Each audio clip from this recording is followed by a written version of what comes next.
இது விஜய் ஆட்சி அமைச்ச பிறகும் கொலை நடக்கும்ல, அப்பதானே நம்ம பேச முடியும். ரேப் நடக்கும்ல, அப்பதானே நம்ம பேச முடியும். திருட்டு நடக்கும்ல, அப்பதானே நம்ம பேச முடியும். கஞ்சா விப்பானுங்களே, அப்பதானே நம்ம பேச முடியும். சரக்கும் விப்பானுங்களே, அப்பதானே நம்ம பேச முடியும்.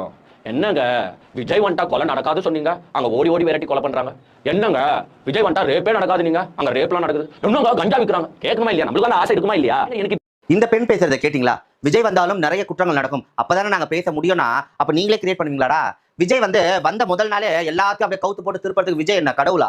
அவரும் மனுஷன் தான். இன்னொன்னு, அவர் ஜெயிச்சு வந்தா நீங்க எல்லாம் எப்படி அவரை டார்ச்சர் பண்ணுவீங்க, எப்படி எல்லாம் கார்னர் பண்ணுவீங்கன்றது எல்லாம் எங்களுக்கு தெரியும். நீங்க எதிர்கட்சியா இருந்தா தர்ணா பண்ணுவீங்க, போராட்டம் பண்ணுவீங்க, சும்மா இருக்கிறவங்களா கலப்பி விட்டு ஒயின் ஷாப்பை முடுங்க, அதை பண்ணுங்க இதை பண்ணுங்கன்னு பிரச்சனை பண்ணுவீங்க.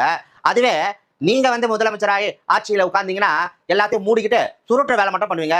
விஜய் சிஎம் உட்காந்துட்டு நீங்க எதிர்கட்சியா வந்தா விஜய் என்னென்ன பண்ணி ஒவ்வொரு நாளும் பிரேக்கிங் கொடுப்பீங்கன்றது எங்களுக்கு நல்லா தெரியும். அதுதான் நீங்க வெயிட் பண்றீங்கன்னு தெரியும். ஆனா அதெல்லாம் மக்கள் ஒரு காலமா நம்ப மாட்டாங்க. விஜய் வந்தா சில நாட்கள்ல நல்ல ஒரு தரமான ஒரு ஆட்சியை சிறப்பான ஆட்சியை கொடுப்பார் என்ற நம்பிக்கை எங்களுக்கு இருக்கு. உங்களுக்கும் இருக்கா இல்லையான்றதை கமெண்ட் பாக்ஸ்ல கமெண்ட் பண்ணுங்க. இந்த பெண்களுக்கு நீங்க என்ன சொல்லணும்னு நினைக்கிறீங்க அதை தாராளமா துப்பிட்டு போங்க guys.